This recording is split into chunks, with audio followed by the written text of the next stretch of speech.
Burası Konoha kahvehanesi. Burada Naruto'yu biraz tiye alıyoruz.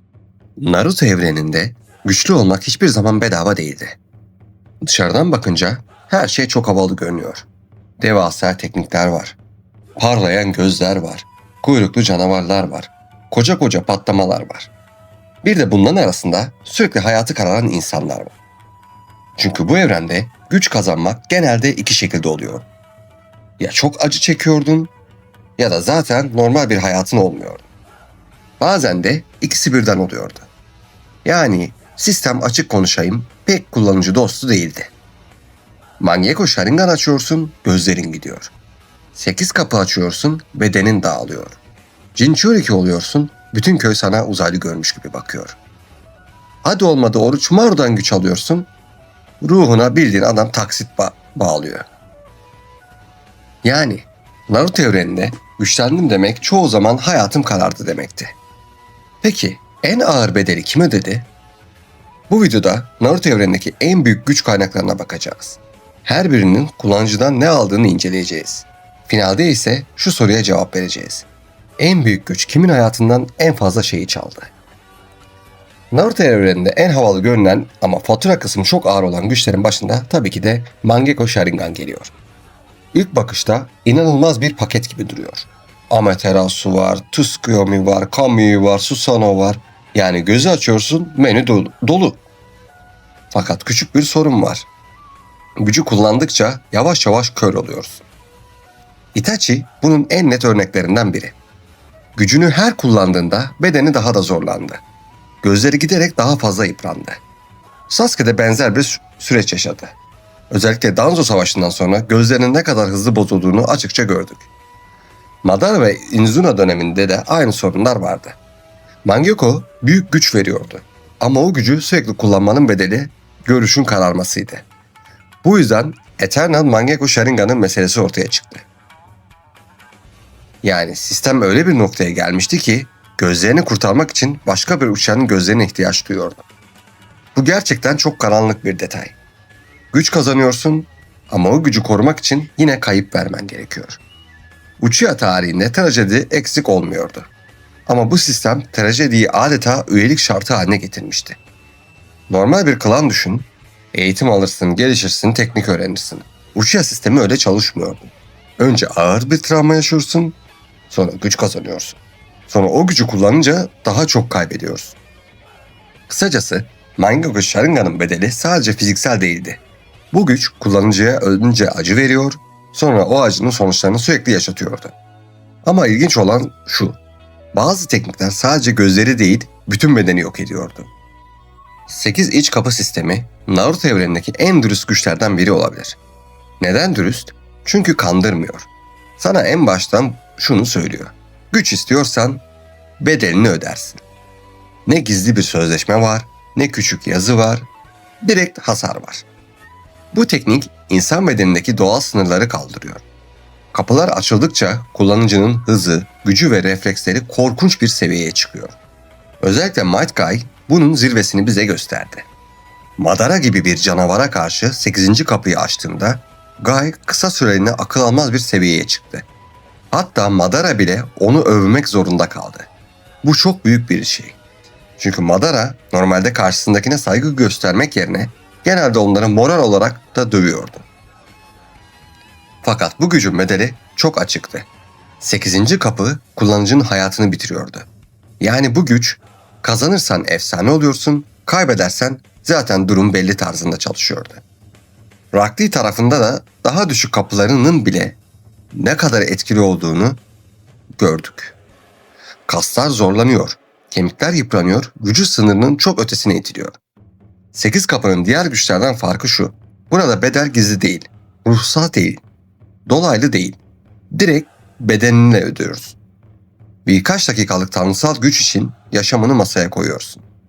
Bu yüzden fiziksel bedel açısından en korkutucu sistemlerden biri kesinlikle bu. Ancak bazı karakterler bedenlerinden önce çocukluklarını kaybetti. Jinchuriki olmak dışarıdan bakınca aşırı güçlü bir şey gibi görünüyor. Sonuçta içinde kuyruklu canavar var, devasa çakra var, yıkıcı bir güç var. Ama işin gerçek tarafı çok daha karanlık. Çünkü Junchiriki olmak özellikle çocuk yaşta sadece güçlü olmak anlamına gelmiyordu. Aynı zamanda insanların senden korkması, senden uzak durması ve seni bir insan değil bir tehdit gibi görmesi anlamına geliyordu. Naruto bunun en bilinen örneği. Daha çocukken ne yaptığını anlamadan bütün köyün nefretini taşıdı. İnsanlar ona doğrudan zarar vermese bile ondan uzak durdu. Soğuk baktı, dışladı. Gaara'nın durumu ise daha ağırdı. O sadece dışlanmadı. Aynı zamanda kendi köyü tarafından tehlikeli bir silah gibi görüldü. Sevgi yerine korku gördü. Koruma yerine yalnızlık gördü. Bu yüzden çocukluğunda tamamen kırıldı. Killer Bee bu süreci daha dengeli yönetebilen ender örneklerden biriydi. Ama onun bile bu yükü taşımak zorunda olduğu gerçeği değişmiyor. Buradaki bedel göz değil, kol değil, can değil. Buradaki bedel çocukluk. Normal ilişkiler kuramamak, güvende hissedememek, sürekli kontrol altında yaşamak. Bir gün içindeki canavar yüzünden herkesin senden yeniden korkabileceğini bilmek. Naruto sonunda sevgi kazandı.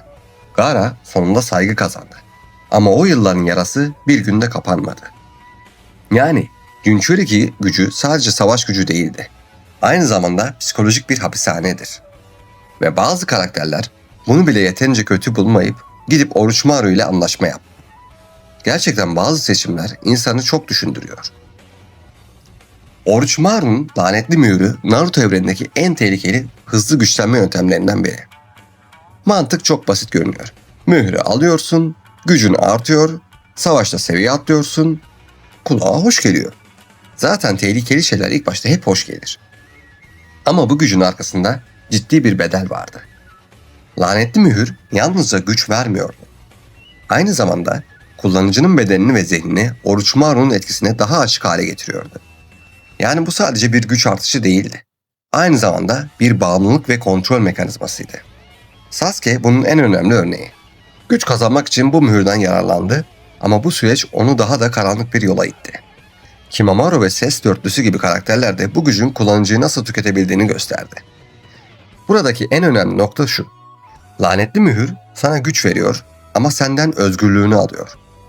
Gücün arttıkça kendi iradeni korumak daha da zor hale geliyor. Bir nevi Naruto evreninin ücretsiz deneme sürümü gibi.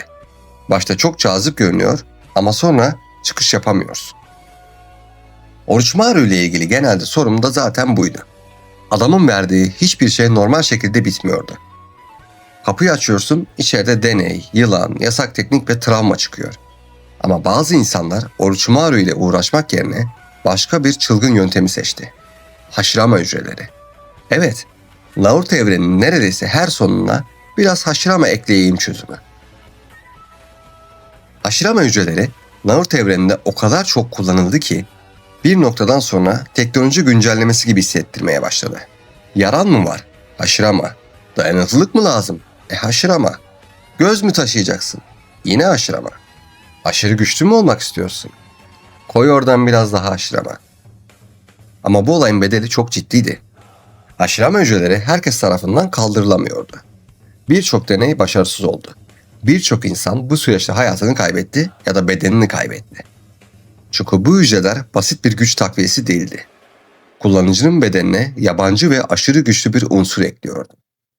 Danzo bunun en bilinen örneklerinden biri.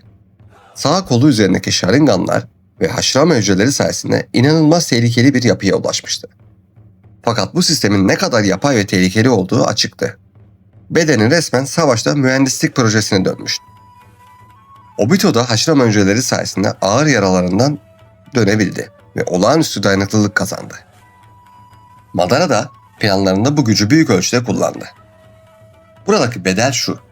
Bu güç doğal değil, sana ait değil ve çoğu zaman seni kurtarırken aynı anda seni başka bir şeye dönüştürüyordu. Yani Hashirama hücreleri güç verir ama o gücün kimle nasıl sonuç vereceği belli olmaz. Bu sistem yan etki olabilir değil, doğrudan yan etki kesin. Sonucu sonra öğrenirsin şeklinde çalışıyor. Ama bedelin sadece bedensel olduğu teknikler bile vardı. Bazı güçler doğrudan ahlaki bir çöküş üzerine kuruluydu. Bunun en iyi örneklerinden biri Edo Tensei. Edo Tensei, Naruto evrenindeki en rahatsız edici tekniklerden biri. Çünkü burada güç kazanmanın bedelini sadece kullanıcı ödemiyor, başkaları da ödüyor. Teknik basitçe ölüleri geri getiriyor. Üstelik geri gelen kişiler yenilenebiliyor. Sınırsız çakra ve benzeri avantajlar taşıyor. Savaş alanında büyük tehdit oluşturuyorlar. Kağıt üzerinden bakınca aşırı güçlü. Ama ahlaki açıdan tam bir felaket. Bir kere bu tekniğin çalışması için yaşayan bir kurban gerekiyor. Yani birini feda etmeden teknik işlemiyor. Ayrıca geri dönen kişi çoğu zaman kendi iradesi dışında kontrol ediliyor. Bu zaten tek başına yeterince korkunç. Tobirama bu tekniği geliştirdi. Orochimaru tekniği daha ileri kullandı. Kabuto ise işin neredeyse toplu savaş endüstrisine çevirdi. En rahatsız edici tarafı şu. Burada ölüler huzur bulamıyor. Yaşayanlar kurban ediliyor ve bütün sistem savaş avantajı için kullanılıyor.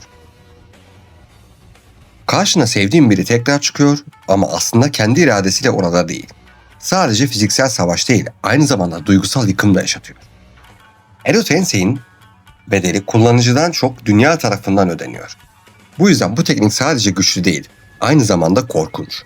Ve evet, Naruto evreninde ölüleri rahat bırakalım fikri maalesef çok popüler değildi. Ama bazı karakterler ölüleri çağırmakla uğraşmadan doğrudan tanrısal gözlerle işleri büyüttü. Sırada Rinnegan var. Rinnegan, Naruto evrenindeki en büyük güç sembollerinden biri. Altı yol teknikleri, çekim ve itme güçleri, çağrılar, ruh çekme, devasa yıkım ve daha fazlası. Bu gözlere sahip olmak savaş alanında oyunun kurallarını değiştirmek anlamına geliyor. Fakat bu gücün bedeli çok ağır. Nagato bunun en açık örneği. Rinnegan sayesinde korkunç bir seviyeye ulaştı. Ama bu güç bedenini ciddi şekilde tüketti. Özellikle Gedomazo ile bağlantısı, çakra yükü ve genel fiziksel yıpranma onun bedenini zayıflattı. Üstelik işin en trajik kısmı şu. O gözler başlangıçta aslında onun kendi doğal gözleri değildi. Yani Nagato hem inanılmaz bir güç taşıdı hem de büyük bir planın aracı haline geldi. Beyin olarak gördüğümüz o tanrısal güç görüntüsünün arkasında giderek tükenen bir beden vardı. Yani burada bedel iki katıydı. Hem fiziksel yıpranma vardı hem de bir ideolojinin ve bir planın yükünü taşımak vardı. Rinnegan kullanıcısına neredeyse ilahi yetki veriyor. Ama o bedeni hala insan bedeni olarak kalıyor. Sorun da tam burada başlıyor. Bazen en büyük güç en büyük yük oluyor. Ama güç uğruna geleceğin yavaş yavaş tükenen başka bir örnek daha var. Tsunade'nin sistemi biraz daha sessizdi. Ama bedeli küçümsenecek gibi değildi. Tsunade'nin kullandığı Byakugo ve mitotik yenileme teknikleri dışarıdan bakınca inanılmaz görünüyor. Yaralanıyorsun, beden kendini topluyor. Savaşta tekrar ayağa kalkıyorsun. Birçok kişi için bu neredeyse ölümsüzlük gibi duruyor. Ama bu gücün bir bedeli var. Hızlı yenileme, hücrelerin aşırı şekilde çalışması anlamına geliyor. Yani beden gelecekte kullanacağı kapasiteyi bugün harcıyor. Kısa vadede hayat kurtarıyor ama uzun vadede kullanıcıdan bir şeyler alıyor. Tsunade'nin bu sistemle ne kadar büyük bedeller ödediği her zaman açık sayılarla anlatılmadı. Ama mantık netti. Bu bedava iyileşme değildi. Bedeni zorlayan, rezerv tüketen, uzun vadeli mahiyeti olan bir güçtü. Bir başka deyişle, Tsunade savaşı kazanmak için geleceğinden harcıyordu. Bu da Naruto evreninin genel kurallarına çok uygun. Güç alıyorsan bir yerden ödeme çıkıyor. Bazen gözlerden, bazen bedeninden, bazen çocukluğundan. Hatta bazen de yaralarından. Şimdi asıl soruya dönelim. Bütün bu örnekler arasında en ağır bedeli kim ödedi? Şimdi şöyle bir toparlayalım konuyu. Mangekyo Sharingan büyük güç verdi ama kullanıcıyı körlüğe ve trajediye sürükledi. 8 iç kapı kısa süreliğine akıl almaz bir güç verdi ama hayatı doğrudan tehlikeye attı. Jinchuriki olmak savaş gücü kazandırdı ama çocukluğu, huzurlu ve insan ilişkilerini çaldı. Lanetli mühür güç verdi ama irade ve özgürlük üzerine büyük bir tehdit yarattı. Hashirama hücreleri bedeni güçlendirdi ama kullanıcıyı doğallıktan uzaklaştırdı ve korkunç deneylerin bir parçası yaptı. Edo Tensei savaşı büyüttü ama bedelini masumlar ve ölüler ödedi. Rinnegan kullanıcıyı tanrı seviyesine çıkardı ama insan bedenini ağır bir yükün altına soktu. Byakugo ise bugünü kurtarırken yarından aldı. Peki kazanan kim? Eğer fiziksel bedel üzerinden bakarsak bence en ağır bedel 8 iç kapı. Çünkü burada konu net. Gücünün zirvesine çıkmak için hayatını ortaya koyuyorsun. Eğer psikolojik ve duygusal bir bedel üzerinden bakarsak en ağır yük büyük ihtimalle Junchiriki olmak. Çünkü bu bedel tek bir savaşla ödenmiyor. Çocukluktan başlayıp bütün hayatına yayılıyor. Eğer ahlaki korkunçluk üzerinden bakarsak bana göre en rahatsız edici güç kesinlikle Edo Tensei. Çünkü burada sistem insanların yaşamını ve ölümünü araç haline getiriyor. Yani tek bir cevap vermek zor ama tek bir sonuç çok açık. Naruto evreninde en güçlü teknikler aynı zamanda en yıkıcı bedellere sahipti. Bu bedeller yüzünden Naruto evrenin yalnızca güç hikayesi değildi. Aynı zamanda bir kayıp hikayesiydi. Peki siz ne düşünüyorsunuz?